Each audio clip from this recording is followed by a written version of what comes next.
ಭಾರತದಲ್ಲಿ ಕ್ರಿಸ್ಮಸ್ ವಿರುದ್ಧ ಸರಣಿ ದಾಳಿಗಳು ನಡೆಯುತ್ತಿರುವಾಗ ಇನ್ನೊಂದು ಕಡೆ ಯುಎಇಯಲ್ಲಿ ಕ್ರಿಸ್ಮಸ್ ಆಚರಣೆ ಭರ್ಜರಿಯಾಗಿ ನಡೆದಿದೆ. ಇದು ಭಾರತದಲ್ಲಿರುವ ಕ್ರೈಸ್ತರು ಮತ್ತು ಯುಎಇಯಲ್ಲಿ ಉದ್ಯೋಗದಲ್ಲಿರುವ ಭಾರತೀಯರ ನಡುವೆ ಸಾಕಷ್ಟು ಚರ್ಚೆಗೆ ಮತ್ತು ಎರಡೂ ರಾಷ್ಟ್ರಗಳನ್ನು ಹೋಲಿಕೆ ಮಾಡಿ ಮಾತನಾಡುವುದಕ್ಕೆ ಕಾರಣವಾಗಿದೆ. ಭಾರತದಲ್ಲಿ ಸಂವಿಧಾನ ಇದೆ ಮತ್ತು ಜಾತ್ಯತೀತ ರಾಷ್ಟ್ರವಾಗಿ ಭಾರತ ಗುರುತಿಸಿಕೊಂಡಿದೆ. ಆದರೆ ಪವಿತ್ರ ಕುರಾನ್ ಯುಎಇಯ ಸಂವಿಧಾನವಾಗಿದೆ. ಜಾತ್ಯತೀತ ಮತ್ತು ಎಲ್ಲರನ್ನ ಒಳಗೊಳ್ಳುವ ಸಂವಿಧಾನ ಇರುವ ಭಾರತದಲ್ಲಿ ಕ್ರಿಸ್ಮಸ್ ಆಚರಣೆಗೆ ಎದುರಾಗಿರುವ ಆತಂಕ, ದಾಳಿಗಳು ಮತ್ತು ದೌರ್ಜನ್ಯಗಳ ನಡುವೆ ಇದಕ್ಕೆ ವಿರುದ್ಧವಾಗಿ ಯುಎಇಯಲ್ಲಿ ಕ್ರೈಸ್ತರಿಗೆ ಕ್ರಿಸ್ಮಸ್ ಆಚರಿಸುವುದಕ್ಕೆ ಸರ್ಕಾರವೇ ಪೂರಕ ವ್ಯವಸ್ಥೆಗಳನ್ನು ಮಾಡಿರುವುದು ಗಮನ ಸೆಳೆದಿದೆ. When I go out to places, I feel like they're truly celebrating the tradition of Christmas, and I just love it. It's such a nice way to spread the kindness and the joy of Christmas.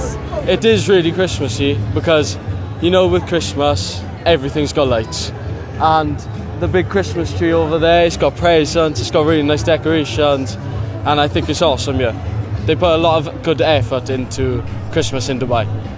Yeah, we've seen everything. I find it really beautiful from a Christmas perspective. We've been everywhere. We've experienced quite a lot, and with the weather being as nice as it is, it's beautiful. ಕ್ರಿಸ್ಮಸ್ಗೆ ಸಂಬಂಧಿಸಿ ಯುಎಇಯಲ್ಲಿರುವ ಕ್ರೈಸ್ತರು 16 ಭಾಷೆಗಳಲ್ಲಿ ಪ್ರಾರ್ಥನಾ ಗೀತೆಗಳನ್ನು ಬಿಡುಗಡೆಗೊಳಿಸಿದ್ದಾರೆ. English, Arabic, Malayalam, Tamil, Sinhalese, Urdu, French, Italian, Spanish, Polish, Korean, Ukrainian, German, Portugal, Konkani ಮುಂತಾದ ಭಾಷೆಗಳಲ್ಲಿ Christmas ಪ್ರಾರ್ಥನಾ ಗೀತೆಯನ್ನು ವಿವಿಧ ಚರ್ಚ್ಗಳಲ್ಲಿ ಹಾಡಲಾಗಿದೆ. ಜಗತ್ತಿನ ವಿವಿಧ ಭಾಗಗಳಿಂದ ಬಂದಿರುವವರು ಯುಎಇಯಲ್ಲಿ ತಮ್ಮಿಷ್ಟದಂತೆ ಪ್ರಾರ್ಥನೆ ನಡೆಸುವುದಕ್ಕಾಗಿ ಈ ವ್ಯವಸ್ಥೆಯನ್ನು ಮಾಡಲಾಗಿದೆ. ಈ ಪ್ರಾರ್ಥನಾ ಗೀತೆಯನ್ನು ಹೆಚ್ಚಿನ ಎಲ್ಲ ಚರ್ಚ್ಗಳು ತಮ್ಮ ವೆಬ್ಸೈಟ್ನಲ್ಲಿ ಪ್ರಕಟಿಸಿವೆ. ಮಾತ್ರ ಅಲ್ಲ, ಕ್ರೈಸ್ತರು ಈ ಪ್ರಾರ್ಥನಾ ಗೀತೆಗಳನ್ನು ಭಾರೀ ಪ್ರಮಾಣದಲ್ಲಿ ಹಂಚಿಕೊಂಡು ಕ್ರಿಸ್ಮಸ್ ಆಚರಣೆಯ ಸಡಗರದಲ್ಲಿದ್ದಾರೆ. ಯುಎಇಯ ಅತಿದೊಡ್ಡ ಚರ್ಚ್ ಎಂದು ಗುರುತಿಸಿಕೊಂಡಿರುವ ಊದ್ ಮೆತಾಯಿಯಲ್ಲಿರುವ ಸೈಂಟ್ ಮೇರಿಸ್ ಚರ್ಚ್ನಲ್ಲಿ ಕ್ರಿಸ್ಮಸ್ ಆಚರಣೆಯನ್ನ ಭರ್ಜರಿಯಾಗಿ ಮಾಡಲಾಗಿದೆ. ಈ ಚರ್ಚ್ನಲ್ಲಿ ಹಲವು ಭಾಷೆಗಳಲ್ಲಿ ಪ್ರಾರ್ಥನಾ ಗೀತೆಯನ್ನ ಬೇರೆ ಬೇರೆ ಸಮಯಗಳಲ್ಲಿ ಹಾಡುವ ಮೂಲಕ ಜಗತ್ತಿನ ಬೇರೆ ಬೇರೆ ರಾಷ್ಟ್ರಗಳಿಂದ ಬಂದವರಿಗೆ ತಮ್ಮಿಷ್ಟದಂತೆ ಪ್ರಾರ್ಥನೆಯಲ್ಲಿ ಪಾಲ್ಗೊಳ್ಳುವುದಕ್ಕೆ ಅವಕಾಶ ಮಾಡಿಕೊಡಲಾಗಿದೆ.